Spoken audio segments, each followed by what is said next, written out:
వెంకటేష్ పుణ్యవతి. ఏం మాట్లాడాలో నాకు అర్థం కావట్లేదు సార్. ఫస్ట్ టైం స్టేజ్ మీద ఫస్ట్ టైం కార్ తీసుకున్నాను.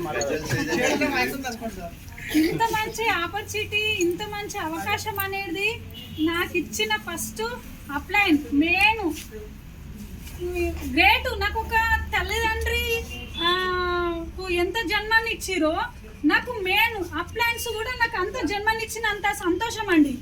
నాకు ఈ జీవితంలో నేను సక్సెస్ అవుతానా అని నేను ఎప్పుడు ఊహించుకోలేదు, ఊహ కూడా రాలేదు నాకు. అసలు ఇలాంటి ఊహ, ఇలాంటి కళలు కూడా ఎప్పుడు కనలేదు.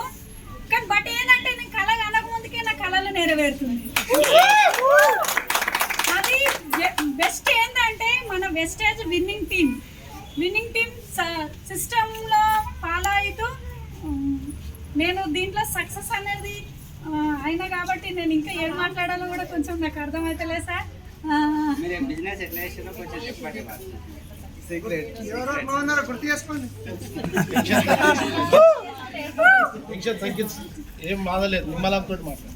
నేను సక్సెస్ కావడం కోసం నేను చేసింది ఏం లేదండి. జస్ట్ మేడం నాకు స్కూల్లోకి వచ్చి వంట చేసుకుంటా, నేను మేడం వచ్చి ఒక మేడం వాళ్ళకి అంగన్వాడీ టీచర్ మేడం వాళ్ళకి ప్లాన్ చెప్తుంటే మాత్రం విన్నా. నేను అంతకుముందు ఒక కావేరి కంపెనీలో ఒక 1.5 ఇయర్లో పనిచేసిన. ఈ ఒకరి చేతి కింద పని చేయడం అనేది నాకు ఇష్టం అనేది లేదండి.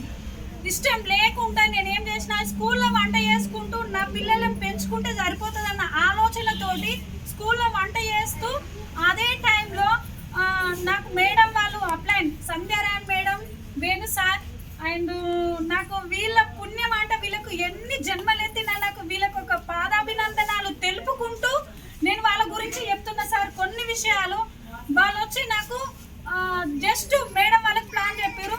ప్లాన్ చెప్పింది నేను విన్న తర్వాత ఏం చేసిన అంటే వాళ్ళ ఇంటికి వెళ్ళిన. వాళ్ళ ఇంటికి వెళ్ళి ఈ అవకాశం ఏంటి మేడం అని చెప్పింది. మేడం చెప్పింది ఇట్లా ఉంటుంది అక్క, ఇట్లా చేసుకో, ఇట్లా చేసుకుంటే బాగుంటుంది, సబ్బులు పేస్టులు మాత్రం వాడుకుంటే సరిపోతుంది అని చెప్పింది. ఆ విషయం విన్న తర్వాత నేను జస్ట్ 1000 రూపాయలే కదా కొనుక్కొచ్చుకోవడానికి ఏముంది, ఈ ఖర్చు నేను ఇంట్లో తెచ్చుకుంటున్న కిరాణా షాప్ ఏవైతున్నాయో అవి వెస్టేజ్ షాప్లో ఒక 1000 రూపీస్ మాత్రం నేను ఒక 1000 ఒక 2 ఇయర్స్ కొనుక్కున్నానండి. బిజినెస్ గురించి నాకు అస్సలే తెలియదు, అసలు కొనుక్కుంటున్నా, ఇంట్లో వాడుకుంటున్నా. కానీ డబ్బుల గురించి వాళ్ళు ఏమనుకుంటారు అంటే సిస్టమ్ మాకు తెలియదు కదా. అప్లైన్ మేడం వాళ్ళు మేము ఎక్కడ